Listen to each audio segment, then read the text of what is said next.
지난 시간에 이어서 오두 일반 설정에 대해서 알아보는 시간 갖겠습니다.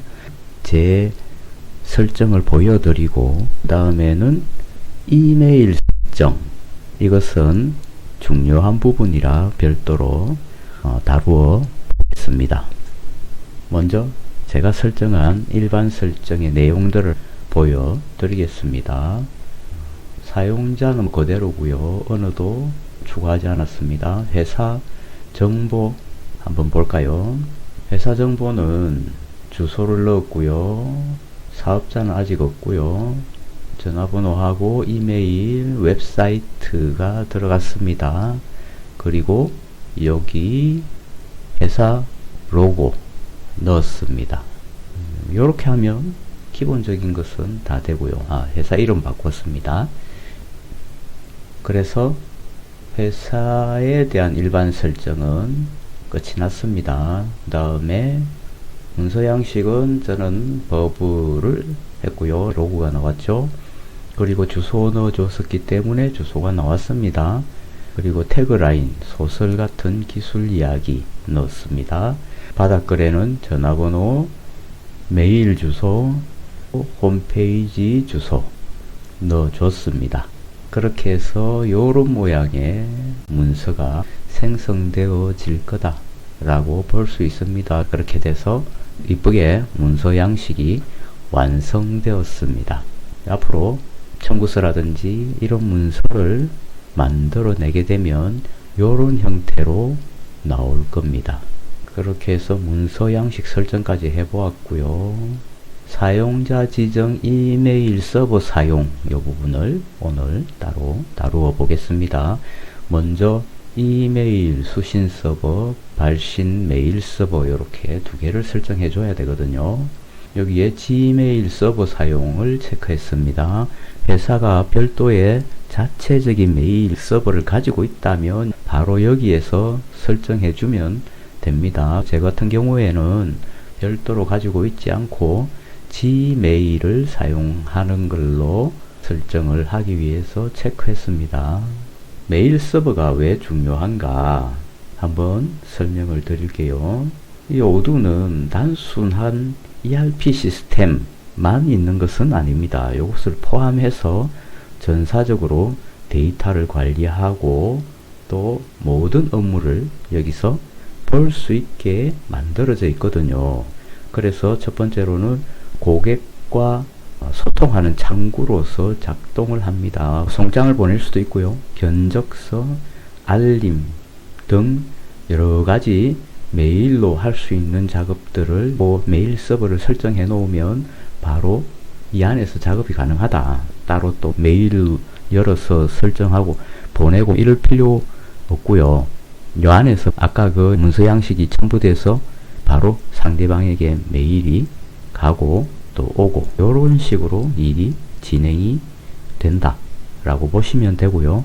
또 팀끼리도 메일로 프로젝트를 연결을 해서 효율적으로 업무를 해 나갈 수도 있습니다. 그리고 자동화된 메일, 보고서가 내한테 월별로 온다든지 주별로 온다든지 이런 것들도 있고요. 업무를 진행하는데 여러 가지로 도움이 되기 때문에 이 메일 서버 설정은 반드시 하시는 것이 좋다 라고 생각하고 그래서 따로 다루는 겁니다. 발신 메일 서버 설정에 들어가면 지메일을 이용해서 메일을 보내는 거죠. 외부로 보내는 설정인 겁니다.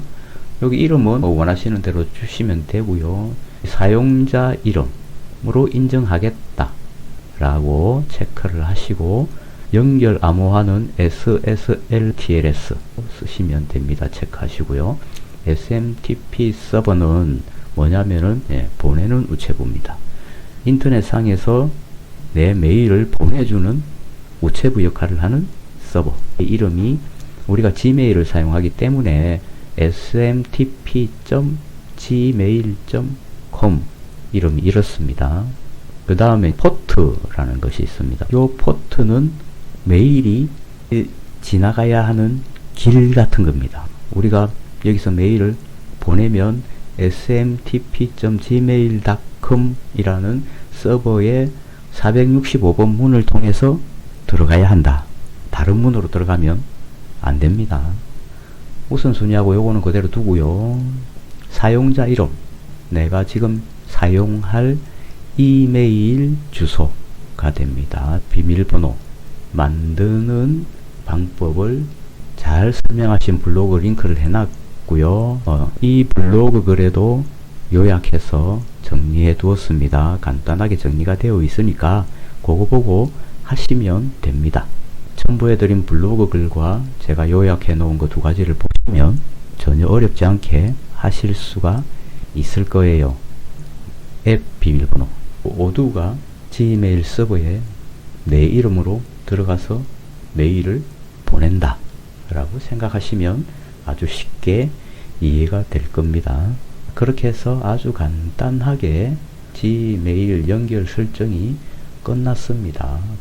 그리고 나서 테스트 연결, 이걸 누르시면 연결 테스트 성공이라고 나오죠. 잘 됐다는 뜻입니다. 보내는 메일 서버는 설정이 되었습니다. 그 다음에는 똑같은 방법으로 수신 서버를 하나 만드시면 됩니다. 신규 버튼 누르시면 아까하고 똑같은 화면이 나와요. 이제 수신 메일 서버를 설정을 해 보겠습니다. 이름은 아무렇게나 주셔도 됩니다. 편하실 걸로 주시고요. IMAP 서버라고 선택을 합니다. 메일을 가지고 오는 우체부라고 보시면 되고요. imap.gmail.com 서버가 메일을 가져오는 거죠. 포트가 993입니다. 그리고 SSL, TLS를 체크해 주시고요. 내가 사용하는 이메일의 주소를 넣어 주시면 되고요. 비밀번호는 만들어 놓은 앱 비밀번호를 사용하시면 됩니다. 이렇게 하고 시험 확인을 눌러 볼까요? 확인됨이라고 바뀌었죠. 잘 설정이 된 겁니다. 이렇게 해서 이메일 수신 서버 했고요.